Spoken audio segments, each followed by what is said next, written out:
Race already gets underway then, and it's a good start from pole position by the number 87 car of Craig Land. Martin West trying to go with him.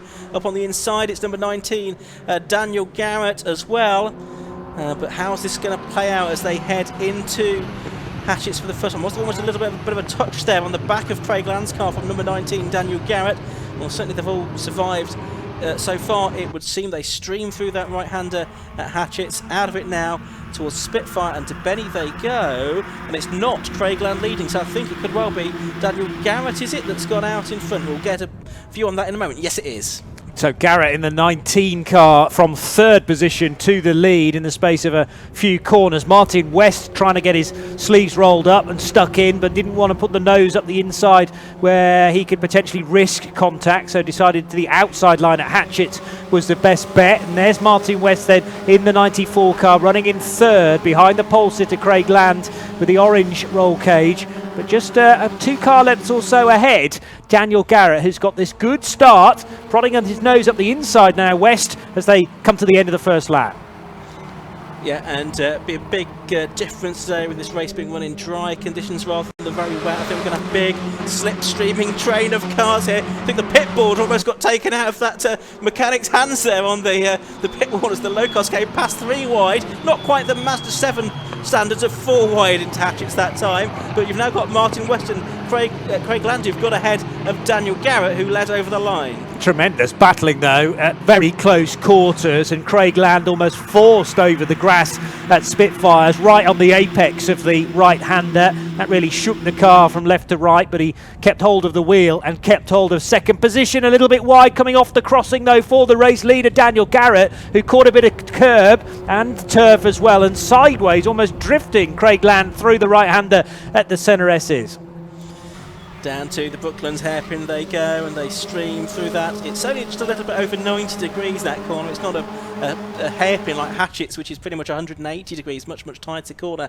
That one at the opposite end of the circuit.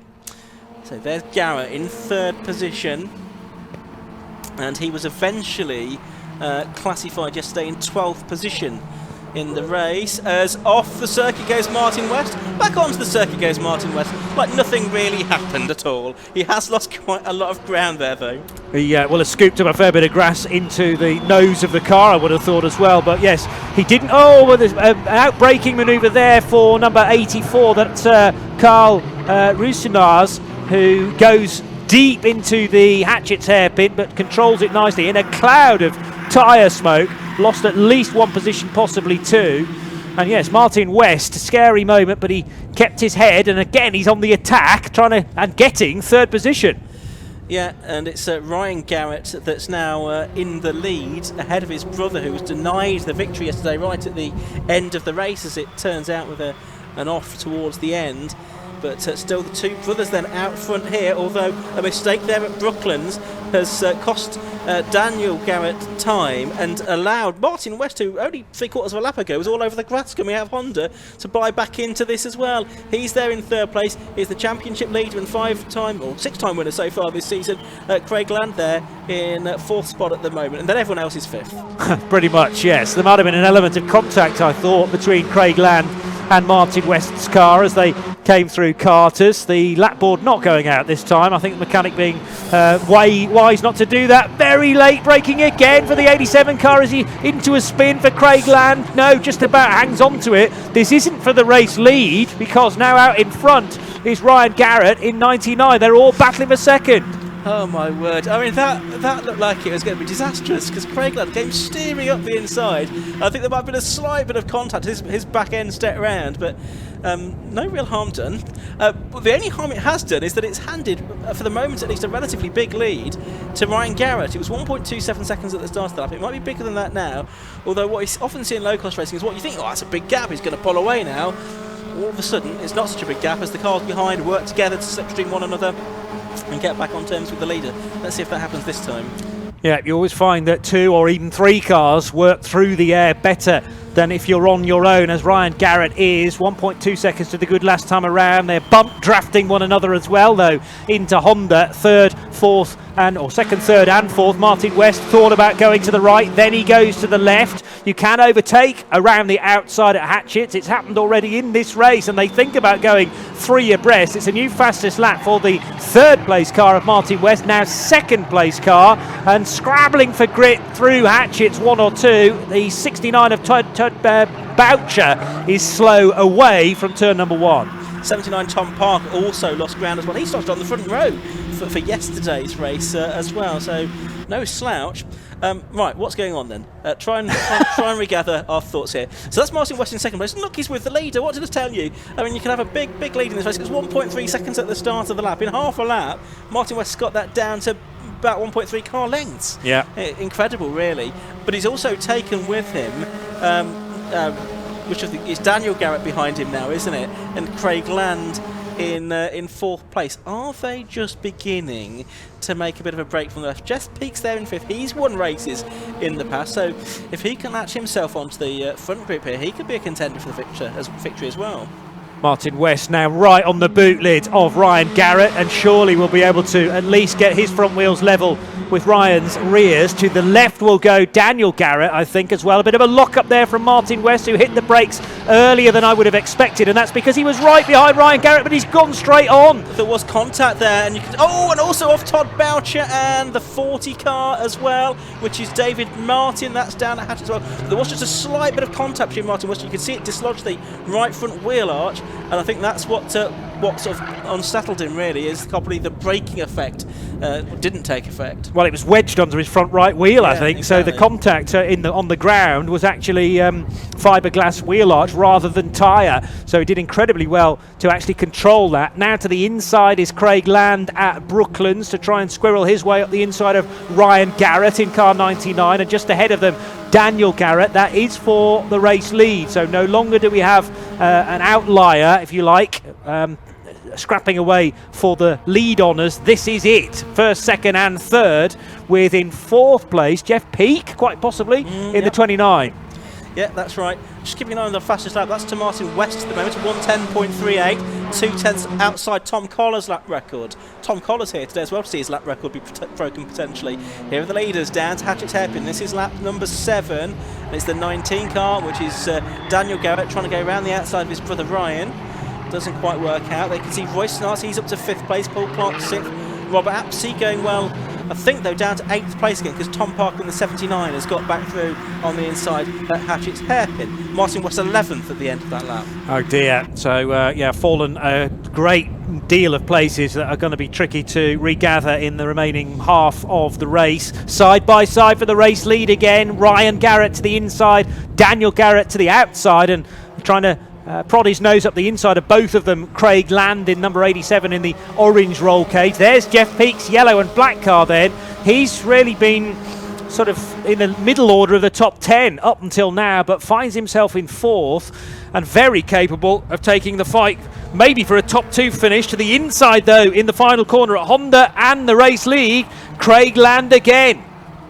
Wow. Fantastic racing there, still 6 3/4 minutes to go. And almost a brusher there, I think, between the first two, Land and Ryan Garrett, as they came over the line. Those two side by side. Ryan Garrett, he's got his car in front at the moment, but look at that, all over. Well, certainly number 19 there, not even using the curb at Hatchetts Hairpin. He's gone right down the inside, but one of them has gone off, and that is Ryan Garrett, we think. Ryan Garrett. No, it's Craig Land, I think. Yeah, the orange roll cage. Looking really slow coming out of Hatchetts. Now, was that because he was on the grass, or is it a mechanical drama for Craig, the race leader? Side by side for the Garretts, though. Ryan on the inside, Daniel to the outside. And yesterday, Ryan was absolutely gutted at Daniel Garrett's spin from the race lead. Jeff Peak trying to go between the two of them as they reach Brooklands. With Craig Land, we think he was struggling to get a gear as he went down through the gears en route into the hairpin, so that might have been the cause for his off. Was interested though in the move there by Daniel Garrett, and how much of the curb he did or didn't take down into Hatchetts. It's not really made any difference there, because he's still behind his brother Ryan, but he's now these 3 for the league. Jeff Peak is the 3rd of those, and Carl Roysenars I think he started to bridge the gap because he was 2 seconds behind Peak at the start of the lap. He's not now. Black and white driving satisfied, going out to 38, which is Rob Hardy, who's not really part of the lead equation. He's in 11th place. Someone else to watch is Tom Parker, who's just set the fastest lap of the race at 109.9. Again, plenty of cars right over the curb, but one going a touch wider is Tom Parker himself, so maybe he finds that actually going right across the curb at Hatchett's isn't conducive to a quick lap time. Rob Apsey in 73, running in 7th, just ahead of Martin West. Looks like Craig Land is pulling out of the race, I'm afraid. The number 87 car is just pulling off the circuit behind us here at Benny and out of the race. He was in 9th place, 1 place behind Martin West at the end of the previous lap. One other bit of business, that lap for Tom Parker at 109.98 is a new lap record. Right, okay, and still scope to improve upon that again, because track conditions are clearly near enough perfect right now with the air quality and the amount of grip that's available on the racetrack. There is confirmation of Craig Land's car out of the race. He hasn't made the paddock, so presumably that area now covered by yellows, at least for the next couple of laps. Fourth for the lead, Ian Soman. Yeah, okay, over the line they go. It's Jeff Peak. I think he's going to mount the attack now. He's got a double toe. He's gone to the left-hand side now. Carl Roysenars is there on the right-hand side. It's Daniel Garrett. Ryan Gatsby from Daniel Garrett on the way into the corner. Still is on the way out of the corner. Jeff Peak 3rd. Carl Roysenars 4th. Paul Clark is in 5th. He's about 3 seconds behind. And right behind him he's got Tom Parker, the recovering Martin West, and Rob Apsey. Just under 4 minutes to go.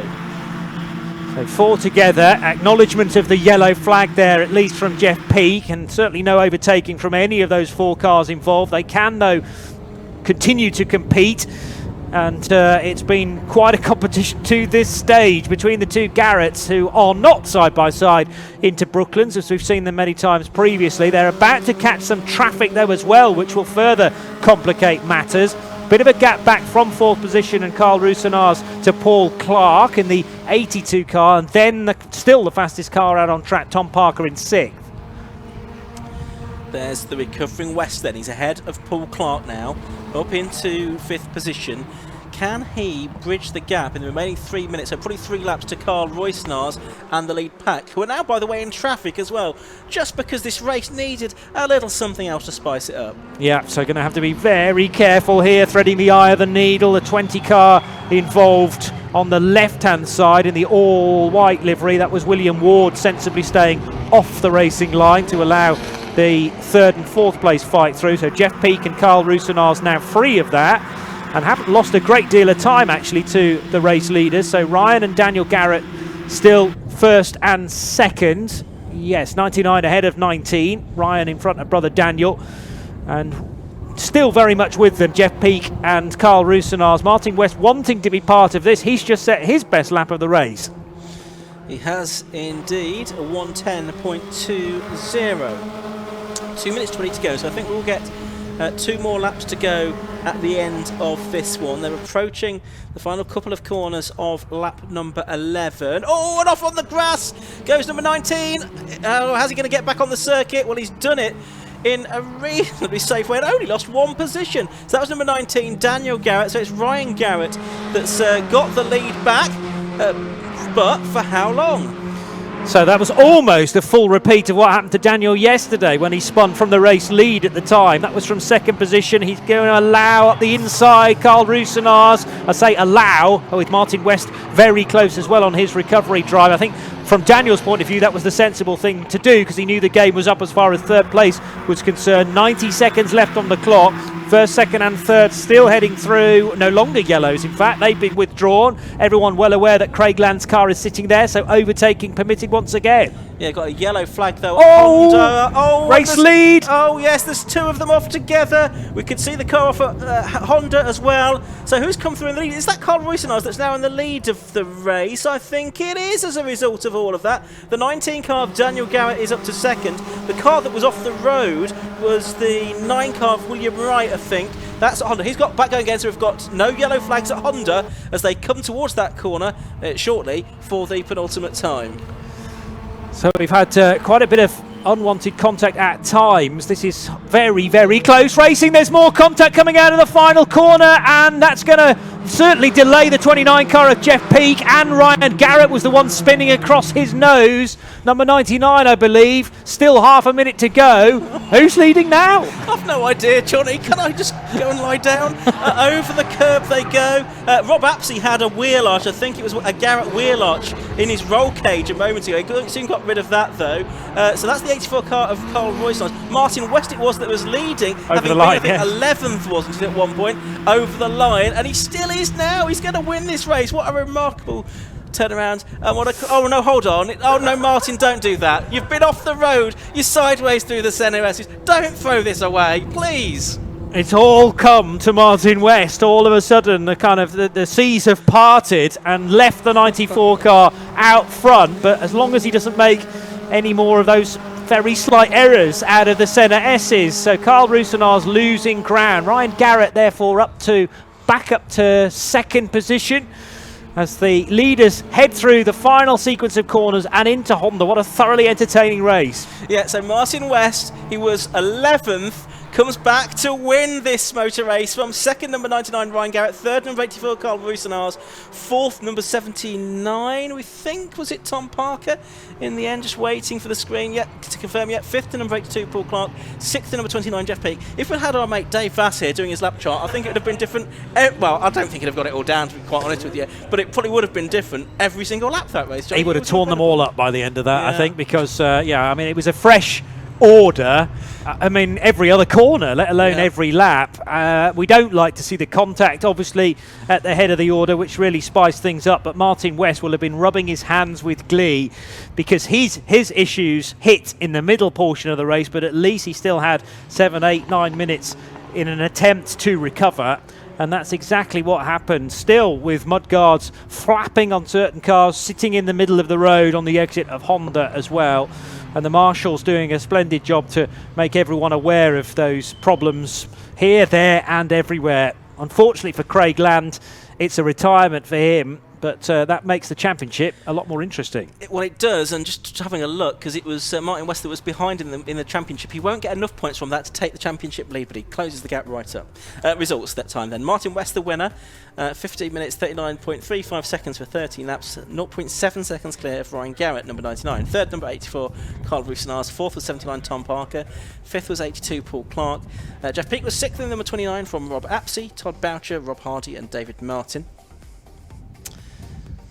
Glenn Boyer 11th, ahead of Brad Horsnell, Jonathan Higgins, Ian Hardy, Thor Tuller 15th, Nick Garrett 16th. Sorry we didn't see too much of these other cars, but there was kind of something else going on. 17th was Glenn Griffiths, then Daniel Russell. Tony Moll, good to see him back out. He had the wheel that came off the car yesterday and he ended up in the pit wall. William Wright was a retirement. No, he wasn't. He did get back to the checker flag in the end. We did lose, though. Daniel Garrett, Bill Ward was a lap down.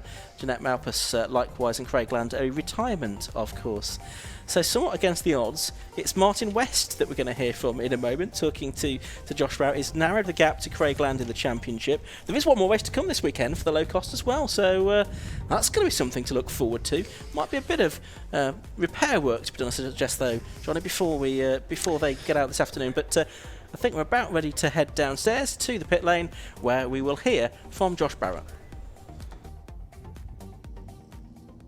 Well, I'm sure Ian and Johnny will want to take a big breath after that race. What an extraordinary morning of racing we're having here at Pembrey. Absolutely fantastic stuff from all the 750 motor categories. That low-cost race was probably the most bonkers.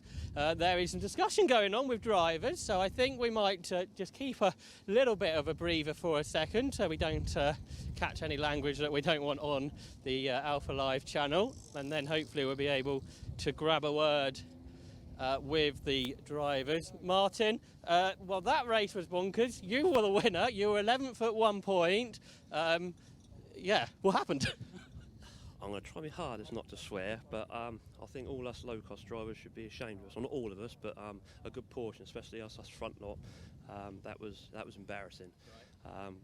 We haven't done ourselves any justice there. I think a few of the Mazdas as well on the low-cost, they've had the same problem as well. If everyone's trying to win everything on the first couple of laps and it's not going down too well. I mean, there was some horrendous driving there. So yeah, and it's nice to have the win, but I don't want to win it like this. That's, you know, I should have been nowhere near them, but they're trying to rip shreds out of each other, and hence why I got back from nowhere to here. So, yeah, obviously pleased to have the win, but it's not how you want to win it. We need to, we all need to have a big chat with ourselves and get things sorted out, hopefully. So obviously there's another race, isn't there, later on? So I If get there's any left, yeah. But I think there's a few repairs we've got to do in that. But hopefully we'll settle down and it's not like a touring car race 3, because I think that was touring car race 3. But let's we'll all regroup, try and stay friends, and been doing it long enough.